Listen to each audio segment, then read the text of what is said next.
আপনারা আপনারা অনেকের আত্মীয় স্বজন হারিয়েছেন।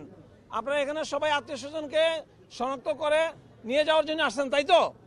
আমরা সকাল থেকে অনেক চেষ্টা করছি। আমরা এই পর্যন্ত 40টা লাশ আমরা চিহ্নিত করতে পারছি এবং 40 জনকে আমরা লাশ বুঝাই দিচ্ছি।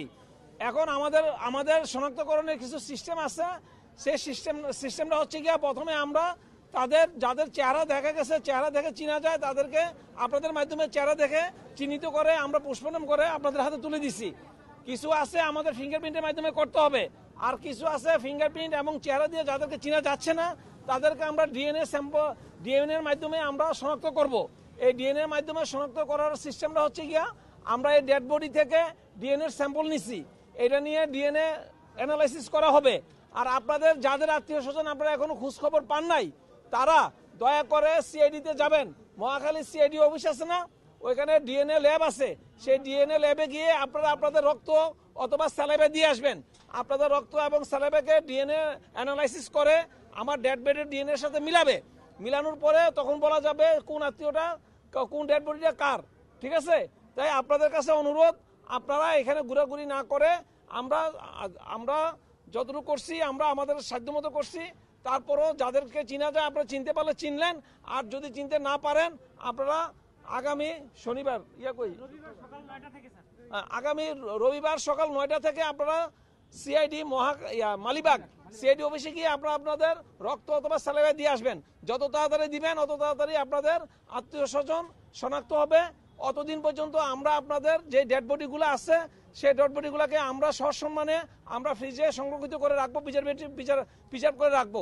আমাদের ঢাকা মেডিকেল কলেজে তার অ্যাকোমোডেশন হচ্ছে না, অর্থাৎ আমরা সব লাশ রাখতে পারছি না। বিধায় আমরা ঢাকা শহরের যেখানে যেখানে ফ্রিজ আছে সেখানে সেখানে লাশগুলো রাখার ব্যবস্থা করছি।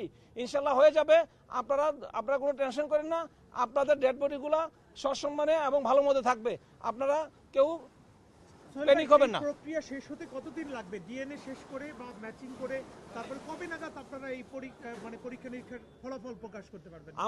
আমরা যে মেথড, দুইটা মেথড আমরা নিচ্ছি। একটা মেথড হচ্ছে গিয়া ব্লাড, আর একটা মেথড হচ্ছে গিয়া আপনার কারো থেকে হাড় নিছি, কারো থেকে দাঁত নিছি, কারো থেকে ব্লাড নিছি। সবাই থেকে আমরা ব্লাড নিছি। ব্লাড নেওয়ার উদ্দেশ্য হচ্ছে এটা যদি ব্লাড থেকে তাড়াতাড়ি ডিএনএটা পাওয়া যায়, তো সুতরাং ব্লাড হচ্ছে গিয়ে সবচেয়ে শর্টেস্ট টাইম। ব্লাডের মাধ্যমে যদি করা হয় 3 থেকে 4 দিনের বেশি সময় লাগবে না। আর যদি আমরা দাঁতের মাধ্যমে যাই, এটা 1 সপ্তাহ থেকে 10 দিনের সময় বেশি লাগতে পারে। এই জন্য আমরা দুটোটা অপশানই আমরা খোলা রেখেছি, যাতে কম সময়ের মধ্যে করা যায়। বাই চান্স যদি ব্লাডে না পাওয়া যায় ডিএনএ, তাহলে আমরা হাড় থেকে আমরা অথবা দাঁত থেকে আমরা ডিএনএ নমুনা সংরক্ষণ করব, তার থেকে আমরা প্রোফাইলিং করব। আশা করি ব্লাড থেকে হয়ে যাবে। আমরা সবসময় ব্লাডের থেকে ভালো রেজাল্ট পাচ্ছি, ব্লাডে হয়ে যাবে। তারপর আমরা বিকল্প হিসাবে আমরা দাঁত অথবা আমরা মাসল রাখছি। ইনশাল্লাহ আমরা 3-4 দিনের মধ্যে কাজটা হয়ে যাবে। টোটাল মরদেহ হচ্ছে কি, আমরা এই পর্যন্ত পোস্টমর্টম করছি 67, এবং 67 থেকে আমরা ডিএনএ স্যাম্পল কালেকশন করছি। আমাদের কাছে 67 ছিল, 67ই আমরা ডিএনএ কালেকশন করছি। পুলিশ বলেছিল পরে ওটা 68 হয়েছে। না, এটা পুলিশ বলেছিল 68 হয়েছিল, আসলে এটা 68 না। একটা ব্যাগে আপনার রেমনেন্ট ছিল, অর্থাৎ কিছু অংশ টুকরা ছিল। সেই টুকরাগুলোকে আমরা এখন সম্পূর্ণ বলতে পারি না। আমরা প্রত্যেকটা টুকরাকে আমরা ডিএনএ প্রোফাইলিংয়ের জন্য পাঠাইছি। সেই ডিএনএ প্রোফাইলিং যদি সাজেস্ট করে যে এটি অন্য একটি মানুষের অথবা যেই পোস্টমর্টমগুলো আমরা করছি তাদেরই টুকরা, তাহলে এটা মানুষ হবে না, তাহলে 67ই থাকবে, ওইগুলি 68 হবে না। আর যদি ওই টুকরাগুলো বোঝা যায় যে এগুলি অন্য একটা মানুষের ডিএনএ, এই ডেড বডি ডিএনএর সাথে তাদের মিল নাই, তখন এটাকে আমরা 68 বলতে পারবো। এখন আমরা 67 বলতেছি এই জন্য। ঠিক।